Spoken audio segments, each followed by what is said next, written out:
Fala vestibulando, professor Rodrigo aqui para a resolução de mais uma questão da nossa revisão Enem 2022. Você que vai prestar a prova agora nesse final de semana, fique atento aí.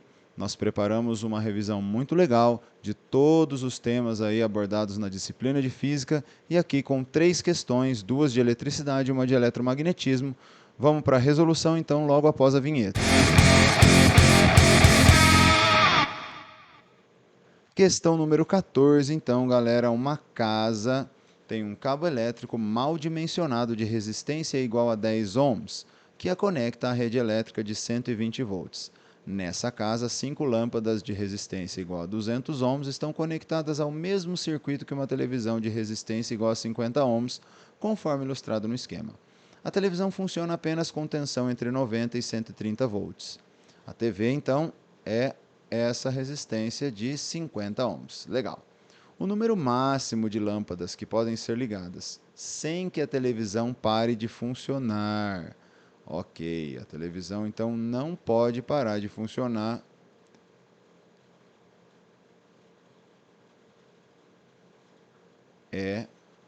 Então, para ela não parar de funcionar, veja, ela funciona com uma tensão de 90 e 130 volts, mas a nossa fonte é de 120 volts. Ela não vai fornecer 130 volts. Eu vou ter uma corrente que sai daqui. Veja que essa corrente total vai passar pela resistência de 10 ohms, ok? E daí vai se dividir entre as lâmpadas, que eu não sei quantas são, e a TV. Então as lâmpadas estão todas em paralelo e estão em paralelo com a TV. Lembrando que paralelo, né, estar em paralelo não significa o paralelismo geométrico, né, mas sim estarem submetidos à mesma DDP. Veja que o potencial nesses pontinhos laranjas são todos iguais, né? Vamos chamar aqui de ponto A. Todos os pontos A têm o mesmo potencial, bem como todos os pontos B aqui da minha figura. Ó. Legal? Bom, como eu quero que ela não pare de funcionar, o mínimo valor de DDP que eu posso ter na TV é 90 volts. Então é isso que vai acontecer. Eu vou ter uma DDP entre os pontos A e B de 90 volts. Ora, se eu tenho 90 volts entre os pontos A e B, galera, aqui embaixo eu tenho ponto B ainda, mas aqui, ó, como eu tenho um resistor, eu tenho um outro potencial. Vamos chamar de ponto C. Veja que se entre A e B eu tenho 90 volts, significa que entre C e A, entre os pontos C e A, eu tenho que ter 30 volts, porque a fonte está fornecendo 120. Com esses 30 volts, eu sou capaz de encontrar a corrente total do circuito. Veja, U igual a R vezes I, então eu tenho ali 30 volts no resistor de 10 ohms, e nós vamos encontrar então uma corrente de 3 amperes. Legal, tem uma corrente total de 3 amperes aqui. Veja que as lâmpadas são todas iguais a 200 ohms. Quando você tem resistores iguais em paralelo, a resistência é dada pelo valor de uma delas, dividido pelo número de resistências em paralelo que eu tenho. Logo, eu não sei quantas vão estar ligadas, eu vou chamar de N esse valor. A resistência equivalente entre os pontos A e B seria 200 sobre N, que seria o paralelo das lâmpadas, eu não sei quantas são.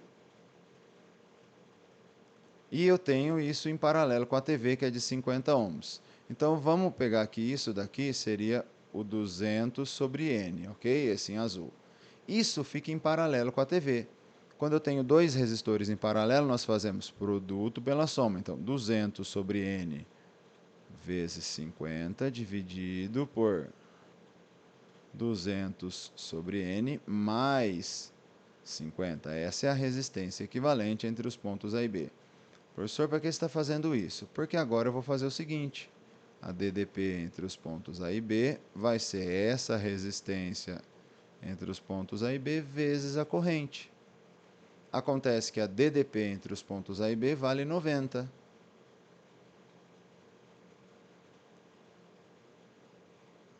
E a corrente total eu sei que vale 3 amperes. Logo, essa resistência equivalente entre os pontos A e B tem que dar 30 ohms. Então, todo aquele trambolho lá em cima, esse trambolhão aqui em cima, tem que dar esse valor aqui de 30 ohms. Vamos igualar então? Olha só. 200 sobre N vezes 50 sobre 200 sobre N mais 50 tem que ser igual a 30 ohms. Muito bem. Então vamos fazer o seguinte, ó.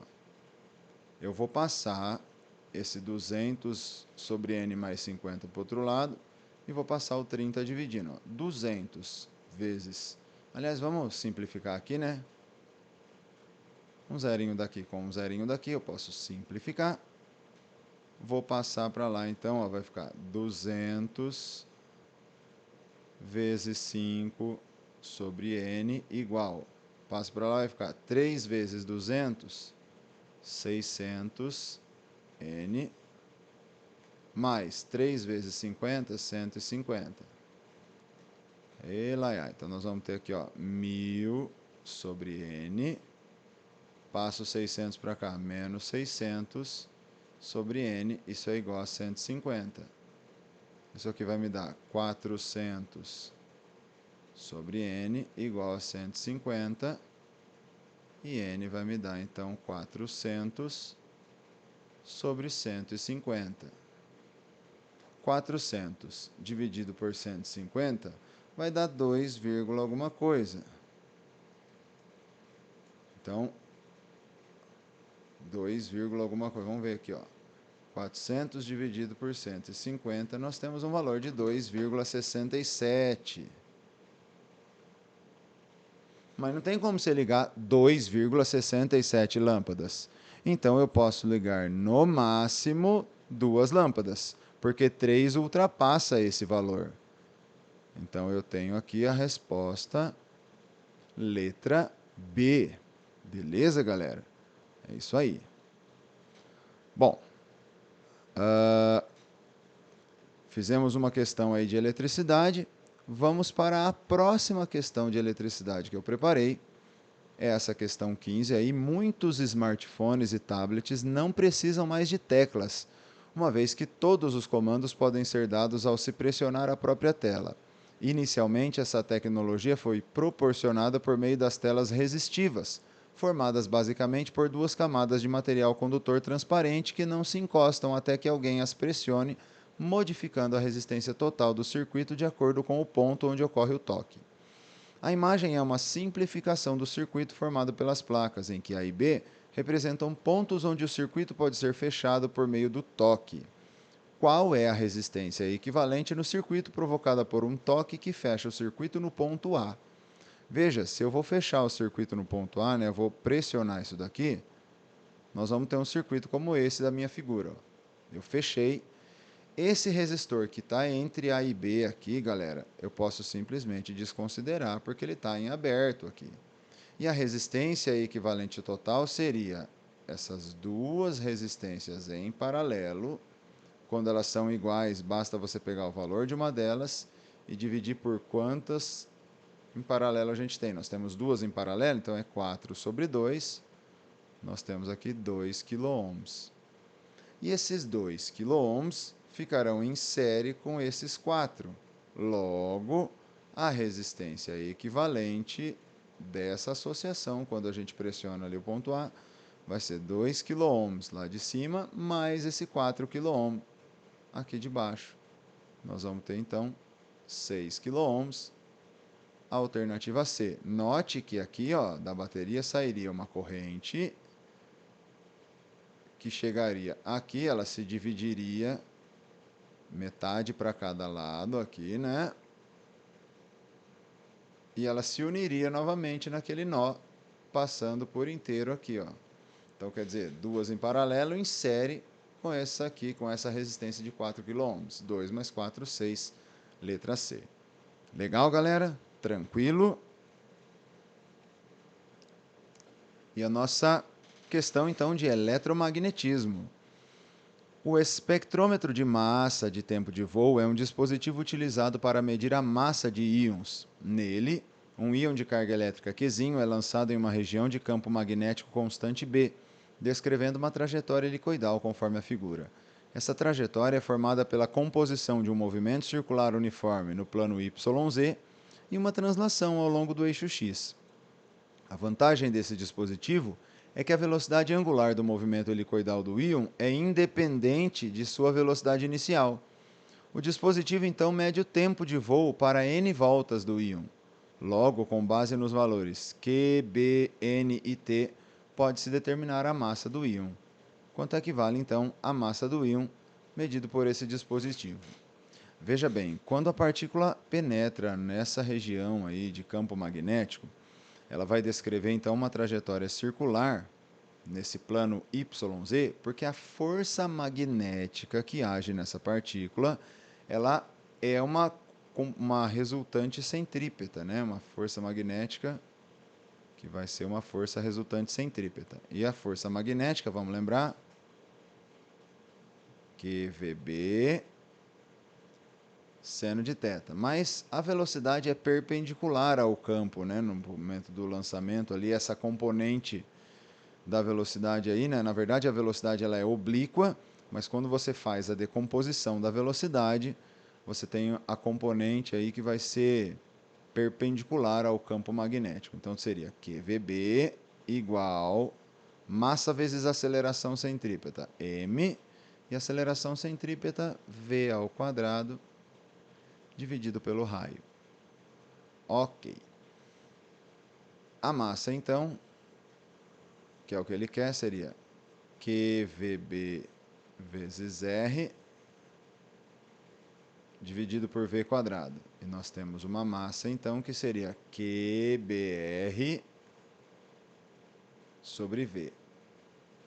Porque vai cortar um V de cima com um dos Vs de baixo.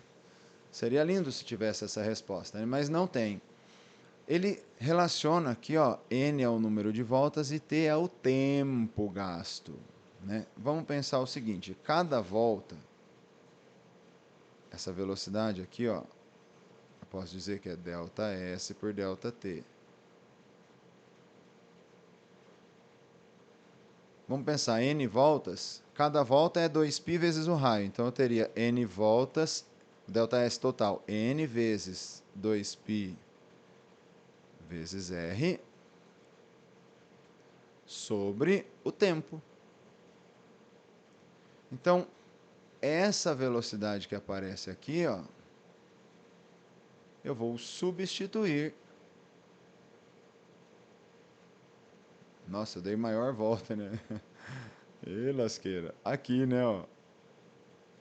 É isso que eu vou fazer. Então, vamos lá, ó. A massa é QBR, vamos pegar aqui, ó, QBR sobre V. E o V que a gente fez ali, né? N 2πr sobre T.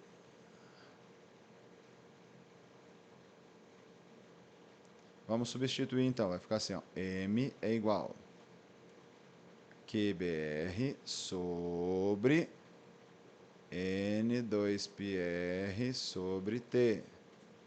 Seguro o primeiro, multiplico o segundo invertido. Então vai ficar QBR vezes o segundo invertido, T sobre N 2π vezes R. E olha só, R em cima com R embaixo eu vou cortar.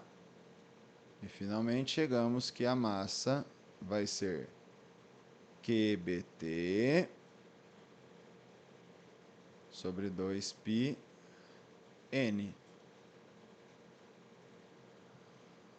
E é isso aí, galera.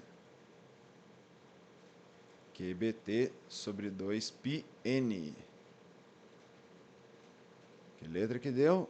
QBT sobre 2πn. Alternativa A, galera. É isso aí. Beleza, gente? É isso, galera. Se você ainda não é inscrito aqui nesse canal, eu peço que você se inscreva no canal, ative aí as notificações do sininho para que você possa receber aí em primeira mão toda vez que eu postar um vídeo novo, porque eu sempre vou estar colocando aqui dicas, resolução de exercícios, resolução de provas, inclusive nesse final de semana estarei postando aí a prova do Enem comentada. Beleza, galera? E é isso aí, tamo junto. Qualquer coisa, só colocar aí nos comentários que a gente responde assim que a gente puder. Valeu, galera, um abraço e até o nosso próximo vídeo. Valeu!